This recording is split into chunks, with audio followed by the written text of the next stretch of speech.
حضرت عثمان غنی کا اگر ہم اثاثہ جات تاریخ اور احادیث مبارک کے واقعات سے خرچ اللہ کی راہ میں کرنے کے واقعات کو اور پراپرٹی کو جمع کریں، ہمارے علماء کرام نے تقریباً آج کے زمانے میں 12 ارب روپے کی مالیت لکھی ہے۔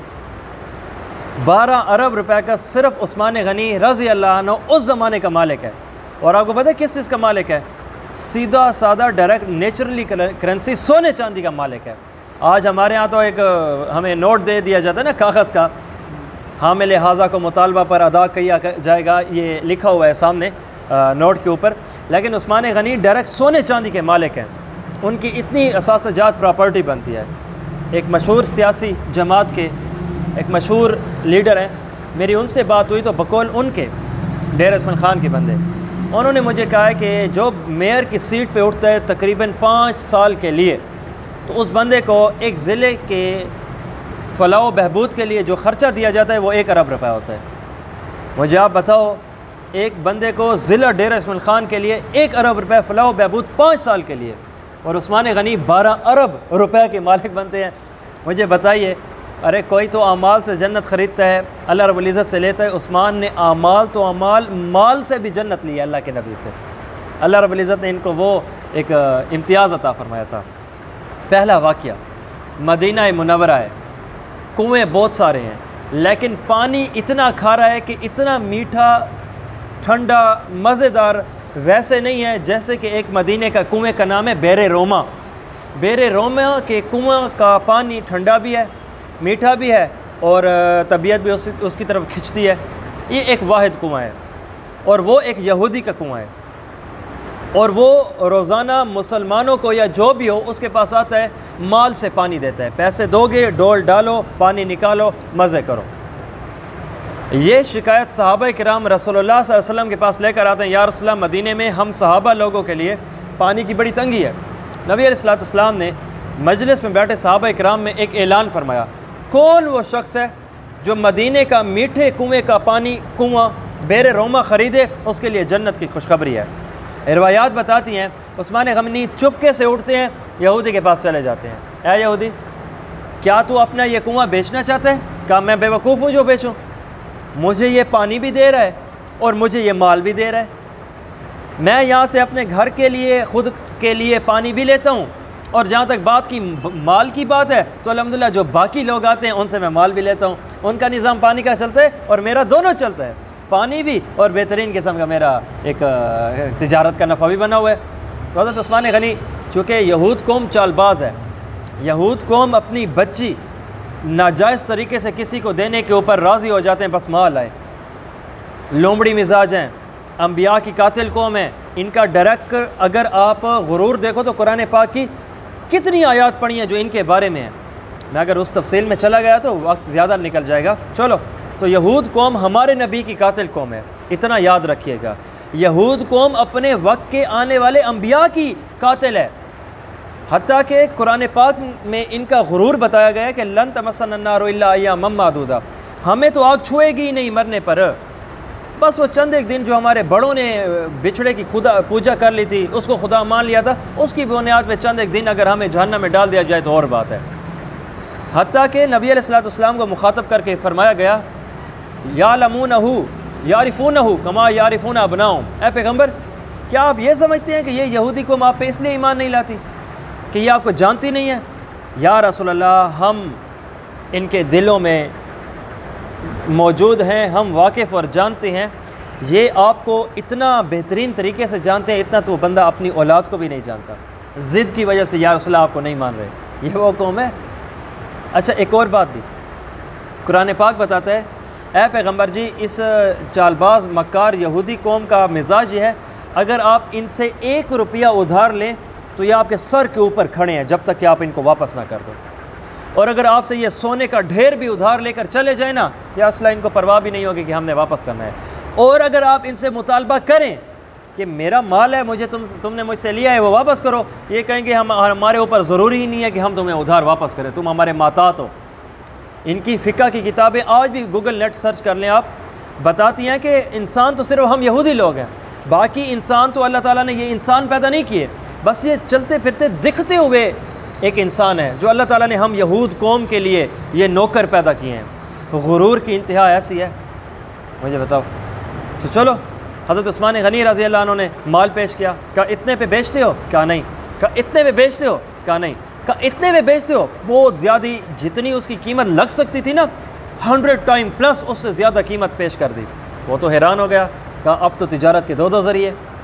تو اس یہودی نے حضرت عثمان کو کہا اس طرح ہے، اگر آپ مناسب سمجھتے ہیں اور اتنا ہی چاہ رہے ہیں کہ آپ اس کنویں کو خریدیں، میرے تو یہاں پہ بارے نیارے بنے ہوئے ہیں، آپ اس طرح کر لیں، ہم اس کنویں کو وقتی طور پہ منافع کو تقسیم کر کے خرید بیچ لیتے ہیں۔ بھائی کیسے؟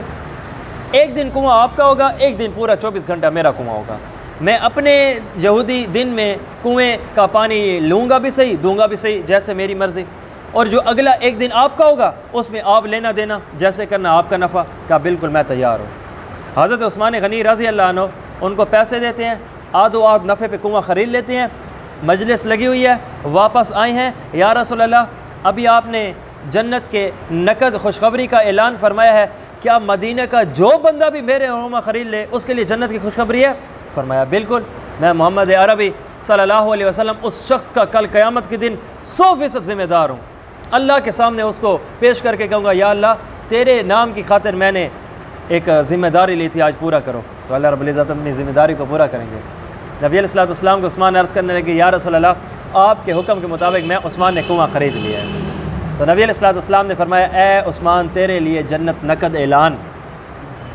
اور دوسری بات اس میں حضرت رسول اللہ صلی اللہ علیہ وسلم نے ارشاد فرمایا او صحابہ کرام کی جماعت تمہیں مبارک ہو کہ آج کنواں ہم نے خرید لیا ہے۔ خریدا کس نے تھا؟ عثمان نے۔ نبی علیہ السلام فرما رہے ہم نے خرید لیا۔ مبارک وہ عثمان کا مال جسے رسول اللہ علیہ وسلم اپنا مال قرار دیتے ہیں۔ اور صرف اس جگہ پہ نبی علیہ السلام نے کسی صحابی رسول عثمان کا مال اپنا قرار دیا ہے نا، ایک دوسرا موقع بھی ہے، وہاں پہ بھی نبی علیہ السلام نے ابو بکر صدیق کے مال کو اپنا مال قرار دیا ہے۔ ہجرت فرما کے، اس پہ میرا پورے 1.5 گھنٹے کا بیان ہے، نبی علیہ السلام مدینہ تشریف لے جاتے ہیں، تو وہاں پر ارشاد فرمایا یہ جگہ کس کی ہے؟ صحابہ نے عرض کیا یا رسول اللہ یہ 2 یتیم بچوں کی ہے، سہل اور سہیل۔ نبی علیہ السلام نے فرمایا ہم یہاں پہ مسجد بنانا چاہتے ہیں، مسجد نبوی، تو ان کو بلاؤ، مالک کو ہم خریدیں گے۔ تو وہ اس کا چچا بھی آیا اور وہ یتیم بچے بھی، تو انہوں نے عرض کیا یا رسول اللہ ہم آپ کو اللہ کے نام پہ ایسے دیتے ہیں؟ فرمایا نہیں، میں مال دے کے لوں گا، یہ تمہیں پتہ ہو۔ تو اس وقت حضرت ابو بکر صدیق کو نبی علیہ السلام نے آگے فرمایا ابو بکر ان کو مال دو، جتنا یہ پراپرٹی کے حساب سے ان کی قیمت ان کا مطالبہ ہے اس پر انشاءاللہ اللہ کے نام کی مسجد بنے گی۔ تو وہاں پہ ابو بکر صدیق نے خرید لیا، پیسے دے دیے، نبی علیہ السلام کو آ کے عرض کرنے لگے یا رسول اللہ میں نے خرید لی۔ نبی علیہ السلام نے یہاں پہ بھی کھڑے ہو کے صحابہ میں اعلان فرمایا مسلمانوں مبارک ہو آج مسجد نبوی کی زمین ہم نے خرید لی، مال صدیق اکبر کا ہو یا مال عثمان غنی کا ہو، نبی علیہ السلام فرما رہے ہیں یہ ہمارا مال ہے، یہ میرا مال ہے اور یہ مسلمانوں کے لیے وقف۔ تو اب نظام یوں چلتا ہے، بیر روما ایک دن یہودی مال سے مسلمانوں کو بھی، اپنی یہودی قوم کو بھی پیسے سے پانی دیتا ہے۔ دوسرے دن کا نظام یہ ہے، حضرت عثمان غنی اپنے دن میں اعلان فرما دیا مفت پانی ہے، اور مفت مکمل مدینے کے لیے، چاہے وہ مسلمان ہو چاہے وہ یہودی ہو۔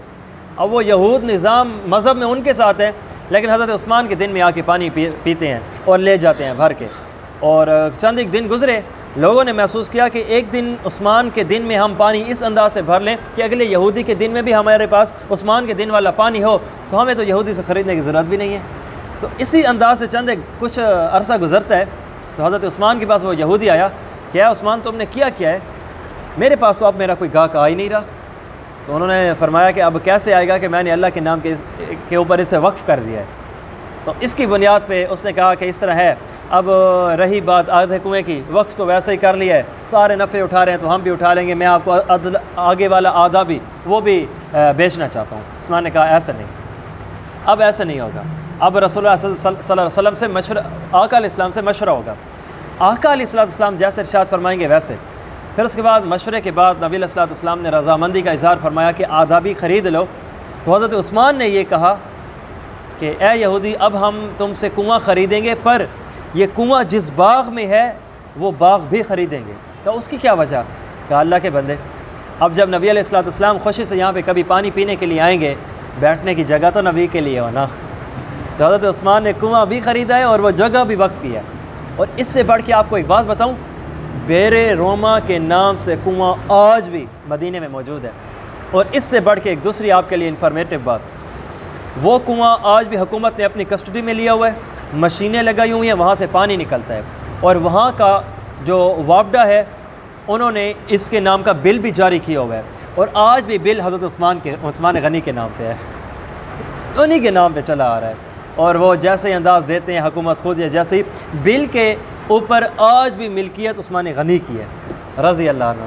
تو اللہ رب العزت نے کسی انداز سے حضرت عثمان کے مال کو اس انداز سے قبول کیا ہے, میں اور آج 1450 سال بعد عثمان غنی کے مال کو زندہ باد کہہ رہے ہیں. تو یہ حضرت عثمان کا اللہ رب العزت کے مال میں راہ میں خرچ کرنے کا نظام و طریقہ ہے. اس سے ایک امام ابو حنیفہ رحمۃ اللہ علیہ نے ایک اس واقعے سے مسئلہ بھی نکالا ہے. بعض اوقات انسان خرید و فروخت کرے نا, اضافی شرط لگانا ناجائز ہوتا ہے. مثلا میں آپ سے اگر آپ کی زمین خریدتا ہوں تو ساتھ یہ شرط لگا لیتا ہوں کہ میں آپ کی زمین تو خرید رہا ہوں, پر میری شرط یہ ہے کہ آپ مجھے 4 مہینے یہاں پہ رہنے کی اجازت بھی دیں گے. تو یہ اضافی شرط ناجائز ہے. پر عثمان غنی رضی اللہ عنہ نے ساتھ شرط لگائی تھی آدھے کنویں خریدنے پر کہ میں ذات زمین بھی خریدتا ہوں. تو حضرت امام ابو حنیفہ رحمۃ اللہ علیہ فرماتے ہیں اس سے سمجھ آئی کوئی مالک اگر اپنی مرضی و چاہت سے کسی کے ساتھ زبردستی آفر کرے یا چاہت کی بیس پہ آفر کرے کہ حضرت میں خود چاہتا ہوں کہ آپ مجھ سے مال لے لیں, تو اس وقت جو کسٹمر ہے اسے اس بات کی اجازت ہے کہ وہ مزید اضافی شرط لگا سکتا ہے.